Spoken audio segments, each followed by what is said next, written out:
Mount एभरेस्टको नाम British surveyor sir George एभरेस्टको नामबाट राखिएको थियो। अझै रोचक कुरा त के छ भने सगरमाथाको सर्वेमा न त उहाँको केही योगदान थियो, न त उहाँले सगरमाथाको आरोहण गर्नुभयो, न त कहिले सगरमाथा नै देख्नुभयो। नामाङ्कन भएदेखि नै माउन्ट एभरेस्ट नामले परिचित भए पनि यो नाममा बेला बेला थुप्रै कन्ट्रोभर्सीजहरू सुन्ने गरिन्छन्। हम तो आजाद हो गए, लेकिन ये चोटी आज भी अंग्रेजों की गुलाम है। क्यों?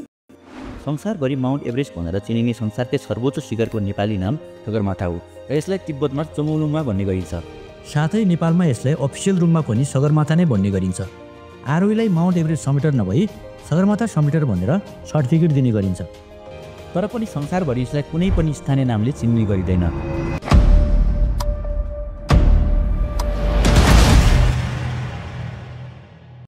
प्राचीन समयमा हिमालहरूको पूजा हुने गर्थ्यो, आध्यात्मिक र सांस्कृतिक महत्त्व दिइन्थ्यो। त्यतिबेला स्थानीय मान्यता र ज्ञान बाहेक हिमालहरूको उचाइ मापन गर्ने प्रयास भएको थिएन।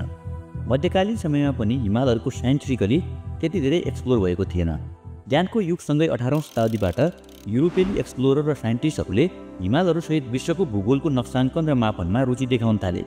19औं शताब्दीतिर सर्वेक्षण प्रविधिहरूमा भएको प्रगतिले पहाडको उचाइहरूको थप प्रिसाइज मापन गर्न सहज भयो। सर्वप्रथम सगरमाथाको उचाइ मापनको श्रेय the great trigonometrical survey of इन्डियालाई दिने गरिन्छ। सन् 1802 मा अङ्ग्रेजहरूले संसारका अग्ला हिमालहरूको स्थान, उचाइ र नाम निर्धारण गर्नका लागि the great trigonometrical survey of इन्डियाको सुरुवात गरेका थिए। भारतको दक्षिणी भागबाट सीमाङ्कन, नामाङ्कन र उचाइ मापन गर्दै सन् 1830 मा यो टिम नेपालको सीमा नजिक आइपुग्यो। नेपालमा प्रवेश गरेर हिमालको नजिकैबाट उचाइ मापन गर्ने अभिप्रायले सर्वेयरहरूले नेपालसँग अनुमति लिए, तर अङ्ग्रेजहरूको नियतमाथि शङ्काका कारण प्रवेश गर्न दिएन। पछि अङ्ग्रेजहरूले तराईको समतल भागबाट विभिन्न ठाउँमा अब्जर्भेसन स्टेसनहरू स्थापना गरी सर्वे कार्य जारी राख्छन्। हाम्रो भिडियोका मुख्य पात्र हुन् एन्ड्रयू वाग। यी अङ्ग्रेज हुन् र पेसाले the great trigonometrical survey of इन्डियाका सर्वेयर जनरल हुन्। यही टिममा म्याथमेटिसियनका रूपमा काम गर्ने हाम्रा अर्का पात्र राधानाथ सिकदर हुन् र यी भारतीय हुन्। उनीहरूको टिमले भारतका विभिन्न पहाडहरूको उचाइ मापन तथा नामाङ्कन गरिसकेका थिए। अब नेपालका हिमालहरूको सर्वे कार्य बाँकी थियो। नेपालमा प्रवेश नपाए पनि उनीहरूले तराई इलाका र भारतीय सीमाबाट अब्जर्भेसन जारी राखे। सन् 1947 मा एन्ड्रयू वाग सहितको टिमले कञ्चनजङ्घा हिमालको उचाइ पत्ता लगाए। त्यतिबेला कञ्चनजङ्घालाई सबैभन्दा अग्लो हिमाल पनि भनिन्थ्यो। एन्ड्रयू सहितको टिमले कञ्चनजङ्घाभन्दा 125 किलोमिटर अगाडि कञ्चनजङ्घाभन्दा अग्लो अब्जेक्ट देखेका थिए। उक्त अब्जर्भेसन पूर्वी भागको छवाजपुर स्टेसनबाट गरिएको थियो, तर टाढाबाट भिजिबिलिटी राम्रो नभएकोले उचाइ मापन गर्न कठिन थियो। त्यसैले थप अध्ययनको लागि काम सुरु भयो। पहिचानका लागि सुरुमा त्यसलाई रोमन न्युमेरिकलबाट पिक 15 भनेर नामाङ्कन गरियो। यही कारण सगरमाथालाई 15 चुली पनि भन्ने गरिन्छ। एन्ड्रयूका टिमबाट जेम्स निकोल्सनलाई फर्दर अब्जर्भेसनको लागि जिम्मा दिइयो। जेम्स निकोल्सनले विभिन्न ठाउँबाट अब्जर्भेसन गरी डेटा कलेक्सन गरे, तर क्याल्कुलेसन गर्ने समयमा बिरामी हुँदा काम पुरा भएन। जेम्स निकोल्सन बिरामी परेकोले उनले सङ्कलन गरेको डेटा अन्त्यमा देहरादुनमा कार्यरत भारतीय गणितज्ञ राधानाथ सिकदरको हातमा पुग्यो। सर्वेयर जेनरल एन्ड्रयू वागले राधानाथ सिकदरलाई त्यसको क्याल्कुलेसन गर्ने जिम्मा दिएका थिए। सन् 1852 मा सिकदरको पहिलो क्याल्कुलेसन अनुसार सगरमाथाको हाइट 8839 थियो, तर भनिन्छ एन्ड्रयू वागले सिकदरको राउन्ड फिगर क्याल्कुलेसनमा शङ्का गरेर त्यसमा 2 फिट थप गरी 8839.8 मिटर बनाएका थिए। सन् 1852 भन्दा पहिला कञ्चनजङ्घालाई, 1847 भन्दा पहिला धौलागिरीलाई, 1808 भन्दा पहिला भारतको नन्दादेवीलाई र नन्दादेवी पत्ता लाग्नुभन्दा पहिला इक्वाडरमा अवस्थित चिम्बोराजु हिमाललाई सबैभन्दा अग्लो हिमाल भन्ने गरिन्थ्यो। सन् 1852 देखि 1856 सम्म द ग्रेट ट्रिग्नोमेट्रिकल सर्वेले गरेको विभिन्न अध्ययन पश्चात सन् 1856 मा सगरमाथाको उचाइ 8840 मिटर फाइनल गरी संसारको सर्वोच्च शिखरको रूपमा आधिकारिक घोषणा गरिएको थियो। सन् 2020 मा भएको नेपाल र चीनको संयुक्त सर्वेभन्दा पहिले हामीले पढ्दै आएको सगरमाथाको उचाइ 8848 मिटर थियो। यसको श्रेय पनि सर्वे अफ इन्डियालाई नै जान्छ। सगरमाथाको उचाइ 1954 मा सर्वे अफ इन्डियाले पुनः मापन गरेको थियो, जसमा प्रिसाइज लेबलिङ र ट्याङ्गुलेसन मेथड सहित थप एडभान्स टेक्नोलोजी प्रयोग गरिएको थियो। यस सर्वेक्षणले 8848 मिटर अर्थात् 29029 फिटको आधिकारिक उचाइ स्थापना गर्यो, जुन व्यापक रूपमा स्वीकार गरिएको थियो। नेपालमा यस चुचुरोको नाम सगरमाथा, तिब्बतमा चमौलुङमा हुँदाहुँदै पनि सगरमाथालाई विश्वव्यापी रूपमा माउन्ट एभरेस्ट भनेर नै चिनिने गरिन्छ। माउन्ट एभरेस्टको नाम ब्रिटिस सर्वेयर सर जर्ज एभरेस्टको नामबाट राखिएको थियो।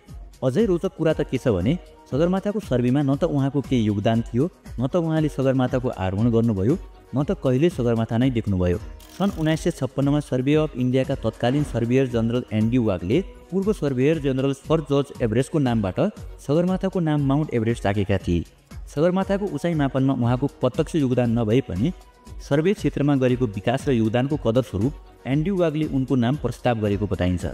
नामाङ्कन भएदेखि नै माउन्ट एभरेस्ट नामले परिचित भए पनि यो नाममा बेला बेला थुप्रै कन्ट्रोभर्सीजहरू सुन्ने गरिन्छन्। यसलाई कतिपयले औपनिवेशिक दृष्टिकोणले झल्काएको र पहाडको स्थानीय नाम र सांस्कृतिक महत्त्वलाई व्यवस्था गरेको बताउँछन्। भनिन्छ स्वयं जर्ज एभरेस्टको इच्छा पनि हिमालको नामाङ्कन स्थानीय नामबाट हुनुपर्छ भन्ने थियो रे। तर एन्ड्रु वागले यसलाई विभिन्न स्थानीय भाषाहरूमा विभिन्न नामले चिनिने भएकाले पहाडको एउटै र प्रचलित स्थानीय नाम नभएको भन्ने तर्कका साथ माउन्ट एभरेस्ट नाम राख्ने निर्णय गरेका थिए। सन् 2021 मा भारतीय पत्रकार सुधीर चौधरीले पनि माउन्ट एभरेस्टका नाममा प्रश्न गरेका थिए। उनका अनुसार सगरमाथाको उचाइ मापनमा जर्ज एभरेस्टको योगदान नभएको र यसको मापनमा भारतीय गणितज्ञ राधानाथ सिकदरको योगदान मुख्य भएकोले माउन्ट एभरेस्ट नभई माउन्ट सिकदर हुनुपर्ने तर्क गरेका थिए। वर्ष 1852 में राधानाथ सिकदर वो पहले व्यक्ति थे जिन्होंने माउंट एवरेस्ट की ऊंचाई को नापा था। सोचिए, जिस व्यक्ति ने माउंट एवरेस्ट को दुनिया के सामने रखा, उसकी ऊंचाई को नापा, आज उस व्यक्ति की समाधि पर भी एक जो छीन कर लूट कर जो श्रेय लिया गया था जॉर्ज एवरेस्ट द्वारा, वही लिखा हुआ है। अब हम ये चाहते हैं कि यहां माउंट एवरेस्ट की बजाय माउंट सिकदर होना चाहिए।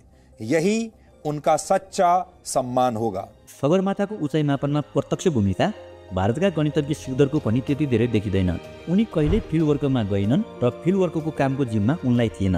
अरूले सङ्कलन गरेर ल्याएको डेटालाई क्याल्कुलेट गर्नु र रिकर्ड राख्नु उनको काम थियो। उनले पनि जर्ज एभरेस्ट जस्तै कहिले पनि सगरमाथा देखेका थिएनन्। त्यसैले भारत र सुधीर चौधरीको यो तर्क अर्थहीन देखिन्छ। जे होस्, सबैले बुझ्नुपर्ने कुरा के हो भने कुनै पनि प्राकृतिक तथा धार्मिक क्षेत्रको नाम सोही देशको स्थानीय नाम तथा भाषाबाट राखिनुपर्छ, जसले उक्त स्थानको ओरिजिनालिटी र महत्त्वलाई दर्शाउँछ।